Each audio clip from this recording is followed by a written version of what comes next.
हरे कृष्णा। हरे कृष्णा। भगवत गीता पर हमारी इस विशेष चर्चा श्रृंखला में आपका एक बार फिर से स्वागत है। मैं हूं कृष्ण भगवान दास और मैं हूं राधिका देवी दासी। आज हम BTG 007 के निष्कर्षों पर बात करेंगे और भगवान श्री कृष्ण के सर्वोच्च स्वरूप को लेकर अपनी समझ को और भी गहरा करने की कोशिश करेंगे। बिल्कुल। लेकिन आज की चर्चा में उतरने से पहले चलिए एक नजर डालते हैं कि हमने पिछली बार BTG 006 में क्या स्थापित किया था। हाँ, जहां हमने कृष्ण के परम स्वरूप पर बात की थी। जी, हमने भगवत गीता के प्रमाणों के आधार पर यह समझा था कि श्री कृष्ण ही परम स्रोत हैं, परम नियंता हैं और परम सत्य हैं। जी, हमने देखा था कि कैसे भगवत गीता उन्हें हर चीज का मूल कारण बताती है। अहम सर्वस्य प्रभवो, वो प्रकृति के संचालक हैं, सभी यज्ञों के भोक्ता हैं और सभी जीवों के बीच प्रदाता पिता भी। तो संक्षेप में हमने ये स्थापित किया था कि कृष्ण ही परम पुरुषोत्तम भगवान है। बिल्कुल। और उनके उस विराट रूप पर भी चर्चा करेंगे जिसने अर्जुन को भी चकित कर दिया था। हाँ, आज का उद्देश्य कृष्ण की सर्वोच्चता पर किसी भी बचे हुए संदेह को दूर करना है। हम भगवत गीता के आधार पर ये देखेंगे कि ये सिर्फ विश्वास की बात नहीं है, बल्कि एक तार्किक और दार्शनिक निष्कर्ष है। तो चलिए इस गहरी यात्रा की शुरुआत करते हैं। चलिए सबसे पहले भगवान के धाम की बात करते हैं। जब हम स्वर्ग या हेवन के बारे में सोचते हैं तो अक्सर हमारे मन में इसी दुनिया का एक बेहतर सुंदर वर्जन आता है। जी, लेकिन भगवत गीता में जिस आध्यात्मिक जगत का वर्णन है वो तो इससे बिल्कुल अलग लगता है ना? बिल्कुल। ये एक बहुत ही महत्वपूर्ण अंतर है। भगवत गीता के 8वें अध्याय में एक ऐसे धाम का वर्णन है जो हमारी इस भौतिक दुनिया की कल्पना से ही परे हैं। अच्छा? उसे अव्यक्त कहा गया है, यानी जिसे इन आंखों से देखा नहीं जा सकता, और सनातन मतलब जो हमेशा से है और हमेशा रहेगा। और सबसे हैरान करने वाली बात ये है कि जब इस पूरे ब्रह्मांड का विनाश हो जाता है तब भी उस धाम पर कोई असर नहीं पड़ता। वो अविनाशी है। और एक बात जो मुझे हमेशा बहुत आकर्षित करती है वो है कि उस धाम को अपनी रोशनी के लिए किसी सूरज, चांद या आग की जरूरत नहीं है। हाँ, भगवत गीता कहती है न तद्भास्येते सूर्यो न शशांको न पावकः। वो स्वयं प्रकाशित है। ये कल्पना करना भी कितना मुश्किल है, एक ऐसी दुनिया जो अपनी ही रोशनी से रोशन है। ये मुश्किल इसलिए लगता है क्योंकि हम हर चीज को भौतिक पैमानों से मापने की कोशिश करते हैं। स्वयं प्रकाशित होने का मतलब है कि वहां का अस्तित्व ही चेतना और आनंद से बना है, उसे किसी बाहरी स्रोत की जरूरत नहीं है। अच्छा, वो भगवान का अपना घर है और भगवत गीता का वादा है कि जो एक बार वहां पहुंच जाता है यम प्राप्य न निवर्तन्ते, वो फिर इस जन्म मृत्यु के चक्र में लौटकर नहीं आता। मतलब ये तो मुक्ति की पूरी धारणा ही बदल देता है। मोक्ष का मतलब शून्य में खो जाना या किसी निराकार रोशनी में मिल जाना नहीं है, बल्कि एक वास्तविक, व्यक्तिगत और दिव्य स्थान पर पहुंचना है। हाँ, ये एक बहुत ही सकारात्मक और उम्मीद से भरी तस्वीर है। यही तो भक्ति का सबसे सुंदर पहलू है। बिल्कुल, ये हमें शाश्वत मंजिल और एक शाश्वत रिश्ता प्रदान करती है। अच्छा, तो अगर कृष्ण का धाम इतना दिव्य और इस भौतिक दुनिया से इतना अलग है, तो फिर एक बड़ा सवाल उठता है, वो हमारी इस उलझी हुई दुख सुख वाली दुनिया से कैसे जुड़ते हैं? वो इस दुनिया में आए, उन्होंने लीलाएं की, लेकिन वो यहाँ के कीचड़ से अछूते कैसे रहे? ये हमें माया और प्रकृति के 3 गुणों के विषय पर लाता है, जो मुझे लगता है कि बहुत से लोगों के लिए समझना थोड़ा मुश्किल होता है। आपने बहुत सही सवाल उठाया है। इसे समझने के लिए एक सरल सा उदाहरण लेते हैं। मान लीजिए एक वीडियो गेम डेवलपर है। ठीक है। उसने एक गेम बनाया, उसके नियम बनाए, उसके किरदार बनाए, उसकी पूरी दुनिया रची। ये दुनिया प्रकृति के 3 गुणों सत्व, रज और तम की तरह है, जो हर जीव को अपने नियमों में बांधते हैं। ठीक है, ये तो समझ आया। अब वो डेवलपर उस गेम की दुनिया के नियमों से बंधा नहीं है, वो गेम के बाहर है। वो चाहे तो गेम के अंदर एक अवतार के रूप में प्रवेश कर सकता है, लेकिन गेम का कोई भी नियम, कोई भी खतरा उसे असल में प्रभावित नहीं कर सकता। भगवान कृष्ण का इस भौतिक दुनिया से रिश्ता कुछ ऐसा ही है। अच्छा। भगवत गीता कहती है कि सारा संसार इन 3 गुणों से मोहित है और इसीलिए वो उस परम सत्य को नहीं देख पाता जो इन गुणों से परे है। तो निर्गुण होने का मतलब गुणहीन होना नहीं, बल्कि भौतिक गुणों से परे होना है, जैसे डेवलपर गेम के नियमों से परे है।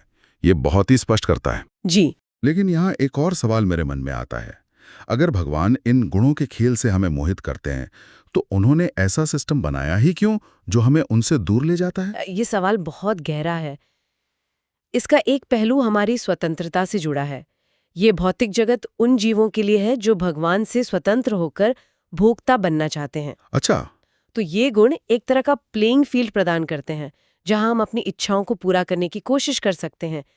सत्व गुण हमें अच्छाई और ज्ञान की ओर ले जाता है, रजोगुण हमें कर्म और महत्वाकांक्षा में बांधता है, और तमोगुण वो हमें आलस और भ्रम में डालता है। हाँ, ये हमारी चेतना के अनुसार हमें बांधते हैं। तो ये एक तरह की वर्चुअल रियलिटी है जिसे हम सच मान बैठते हैं। बिल्कुल। और इस वर्चुअल रियलिटी से बाहर निकलने का रास्ता केवल भक्ति है। भक्ति ही वो प्रक्रिया है जो हमें इन गुणों के प्रभाव से ऊपर उठाती है और हमें उस गेम डेवलपर यानी भगवान के वास्तविक स्वरूप का अनुभव कराती है। तो जब तक हम गेम के अंदर रहकर उसे समझने की कोशिश करेंगे, हम हमेशा भ्रमित रहेंगे। जी बिल्कुल। तो मतलब भगवान गेम के बाहर है और हम गेम के अंदर हैं। लेकिन भगवत गीता ये भी कहती है कि हम जीव भी भगवान की ही शक्ति का हिस्सा हैं। ये कैसे संभव है? ये तो विरोधाभासी लगता है। ये विरोधाभासी नहीं है, बस इसे समझने के लिए हमें भगवान की शक्तियों की प्रकृति को समझना होगा। 7वें अध्याय में कृष्ण अपनी 2 मौलिक शक्तियों का वर्णन करते हैं। पहली है अपरा प्रकृति या भौतिक शक्ति। इसे आप कंप्यूटर का हार्डवेयर समझ सकते हैं। पृथ्वी, जल, अग्नि, वायु, आकाश, मन, बुद्धि, अहंकार, ये सब जड़ पदार्थ हैं। ठीक है, ये हुई अपरा प्रकृति। और दूसरी है परा प्रकृति यानी श्रेष्ठ शक्ति। और भगवान कहते हैं कि हम सब जीव वही परा प्रकृति हैं। हम वो चेतन शक्ति हैं जो इस जड़ हार्डवेयर का उपयोग कर रही हैं। मतलब हम वो यूजर हैं जो कंप्यूटर का इस्तेमाल कर रहा है? हाँ, हार्डवेयर यानी शरीर अपने आप कुछ नहीं कर सकता जब तक कि यूजर आत्मा उसे न चलाए। ये तो हमारे पूरे आधुनिक नजरिए को ही पलट देता है। हम अपना सारा जीवन इस हार्डवेयर को सजाने संवारने में लगा देते हैं। शरीर, घर, गाड़ियां, बैंक बैलेंस। हाँ, लेकिन भगवत गीता कह रही है कि असली मूल्य तो यूजर का है, चेतना का है। यही तो सबसे बड़ा भ्रम है। हम अपनी असली पहचान जो कि चेतन आत्मा है को भूलकर खुद को ये जड़ पदार्थ मान लेते हैं, और इसी गलत पहचान की वजह से हम दुखी होते हैं। तो आत्मा की स्वाभाविक स्थिति इस हार्डवेयर पर कब्जा करना नहीं है? नहीं, उसकी स्वाभाविक स्थिति है उस परम चेतना भगवान से अपने रिश्ते को फिर से जोड़ना, जिसकी हम एक अंश हैं। ये बहुत गहरा है। तो भगवान सिर्फ एक दूर के रचयिता नहीं है, बल्कि उनकी शक्ति हर चीज को चला रही है। पर भगवत गीता इस जुड़ाव को और भी ज्यादा व्यक्तिगत और करीबी बताती है ना? जी। ऐसा नहीं है कि उन्होंने बस सिस्टम बनाकर छोड़ दिया। बिल्कुल भी नहीं। वो सिर्फ सृष्टि नहीं करते, वो हर पल हमारा पालन पोषण भी करते हैं। और ये कोई पोएटिक बात नहीं है। भगवत गीता इसे बहुत ही व्यवहारिक स्तर पर समझाती है। कैसे? 15वें अध्याय में भगवान कहते हैं कि वो सभी प्राणियों के शरीर में वैश्वानर यानी पाचन अग्नि के रूप में रहते हैं और हमारे खाए हुए भोजन को पचाते हैं। एक मिनट रुकिए, ये तो एक बहुत ही रैडिकल विचार है। मैं हमेशा सोचता था कि पाचन एक बायोलॉजिकल प्रोसेस है, एक मशीन की तरह काम करता है। लेकिन यहां कहा जा रहा है कि भगवान स्वयं वो अग्नि हैं जो मेरे भोजन को पचा रही हैं। इसका मतलब तो ये हुआ कि मेरी स्वायत्ता, मेरा ऑटोनॉमी एक भ्रम है। जी, ये मैं पचा रहा हूं नहीं, बल्कि मेरे माध्यम से पचाया जा रहा है वाली बात है।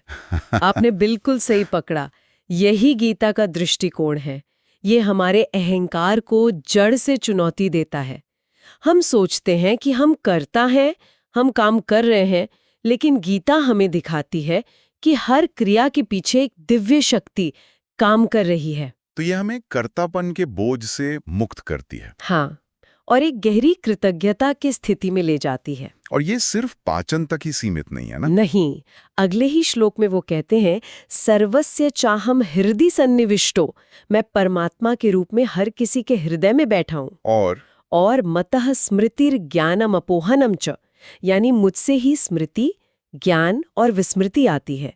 जरा सोचिए, हम जो कुछ याद रख पाते हैं, जो कुछ नया सीख पाते हैं या जो कुछ भूल जाते हैं, उस सब के पीछे भी वही दिव्य शक्ति है। ये तो मन को शांत भी करता है और थोड़ा डराता भी है। शांत इसलिए कि हम अकेले नहीं हैं, और डराता इसलिए कि हमारा अपने जीवन पर कितना कम नियंत्रण है। ये डर तब तक है जब तक हम खुद को नियंत्रक समझते हैं। जब हम ये समझ लेते हैं कि एक परम हितैषी नियंत्रक है, तो डर भरोसे में बदल जाता है। और अंत में वो कहते हैं, वेदैश्च सर्वैरहमेव वेद्यो, सारे वेदों का अंतिम लक्ष्य मुझे ही जानना है। तो हमारे शरीर के पालन से लेकर हमारी आध्यात्मिक खोज तक हर चीज के केंद्र में कृष्ण ही है। जी बिल्कुल। तो कृष्ण सूक्ष्म से सूक्ष्म चीज जैसे हमारे पाचन में भी मौजूद है और विशाल से विशाल चीजों में भी। 10वें अध्याय में वो अपने ऐश्वर्यों, अपनी विभूतियों का वर्णन करते हैं। जी। वो कहते हैं कि वो पर्वतों में हिमालय हैं, नदियों में गंगा हैं, वगैरह वगैरह। ये एक बहुत लंबी लिस्ट है, पर इस लिस्ट का असली सार क्या है? सिर्फ ये बताना कि वो हर अच्छी चीज में है। लिस्ट का उद्देश्य सिर्फ ये बताना नहीं है, बल्कि हमारे मन को प्रशिक्षित करना है कि हम हर महानता में भगवान को देखना सीखें। लेकिन उस अध्याय का असली सार अंत में आता है। अच्छा। पहले तो कृष्ण कहते हैं कि मेरी विभूतियों का कोई अंत नहीं है, मैंने तो बस कुछ उदाहरण दिए हैं। और फिर वो एक सूत्र देते हैं जो सब कुछ समेट लेता है।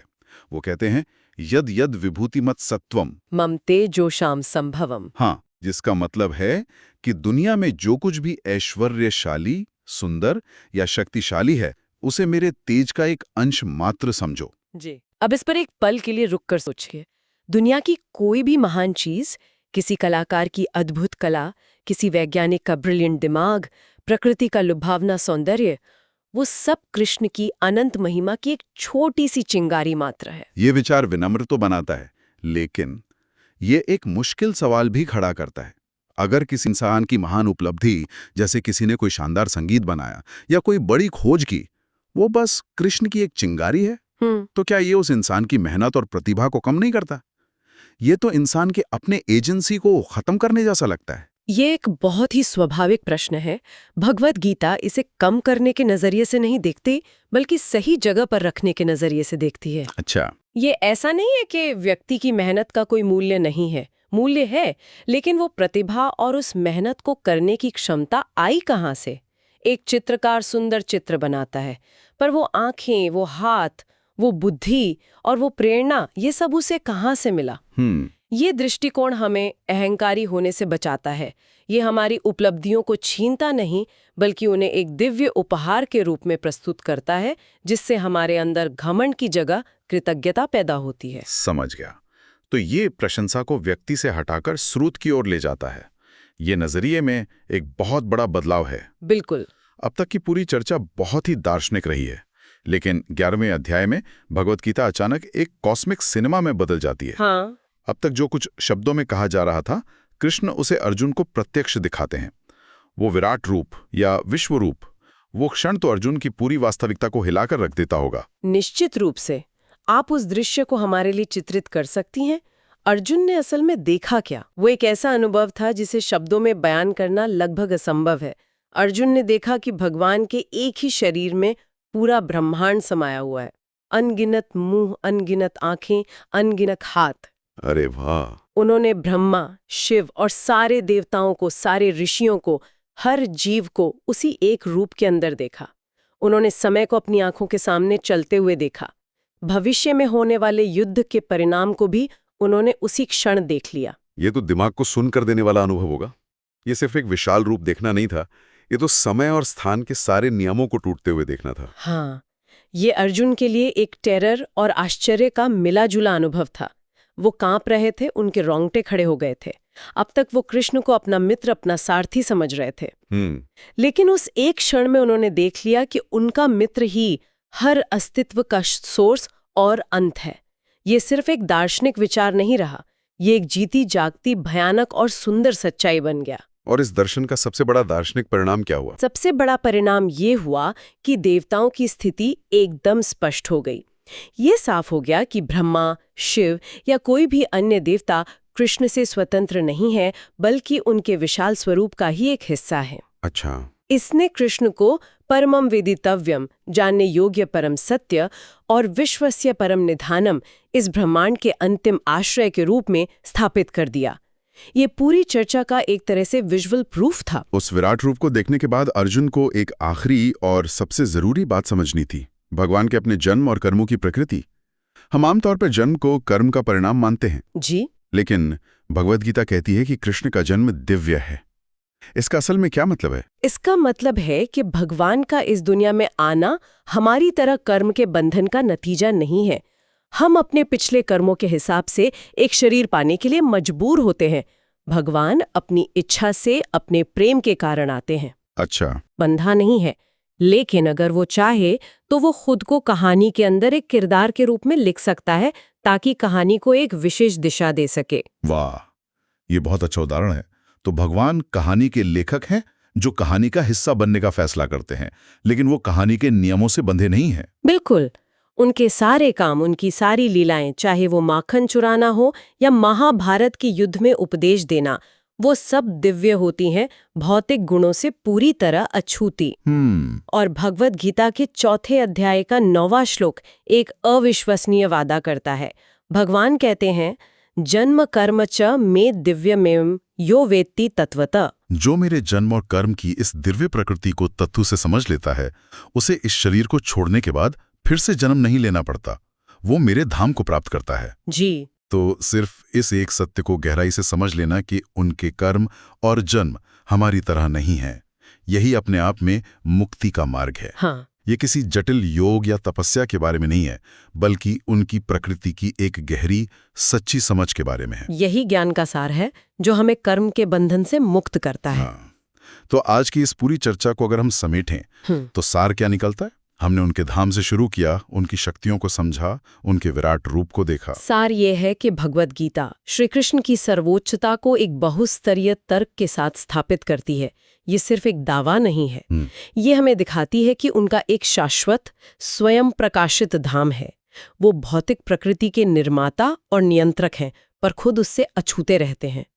हम सब जीव उनकी ही चेतन शक्ति के अंश हैं। और दुनिया की हर महानता उनकी महिमा की एक झलक है। बिल्कुल। और उनका विराट रूप इस बात का प्रत्यक्ष प्रमाण है कि सब कुछ उन्हीं में समाया हुआ है। संक्षेप में, कृष्ण को उनके वास्तविक रूप में जान ला। उनके धाम, उनकी शक्तियों और उनके दिव्य स्वभाव को समझना, यही भौतिक भ्रम के महासागर को पार करके उनकी शाश्वत प्रेममयी सेवा को पाने का एकमात्र रास्ता है। ये ज्ञान सिर्फ जानकारी नहीं है, ये एक परिवर्तन है। आज की चर्चा समाप्त करने से पहले मैं एक विचार सभी के लिए छोड़ना चाहता हूँ। जी। भगवद गीता के अनुसार अगर इस दुनिया में हमें दिखने वाली हर महानता, हर सौंदर्य और हर शक्ति, एक खूबसूरत सूर्यास्त से लेकर एक महान संगीत तक या किसी के अद्भुत विचार तक, अगर ये सब कुछ उस एक अनंत दिव्य अग्नि की बस एक छोटी सी चिंगारी है, तो ये सोच कल से हमारी दुनिया को देखने के नजरिए को कैसे बदल सकती है। क्या ये दुनिया को और ज्यादा जादुई बना देती है या हमारी अपनी उपलब्धियों को छोटा महसूस कराती है? इस पे जरूर सोचिएगा। हरे कृष्णा। अगर आपको हमारा ये विनम्र प्रयास अच्छा लगा तो कृपया इसे लाइक, सब्सक्राइब और अपने मित्र व परिवार के साथ साझा करें। हरे कृष्णा।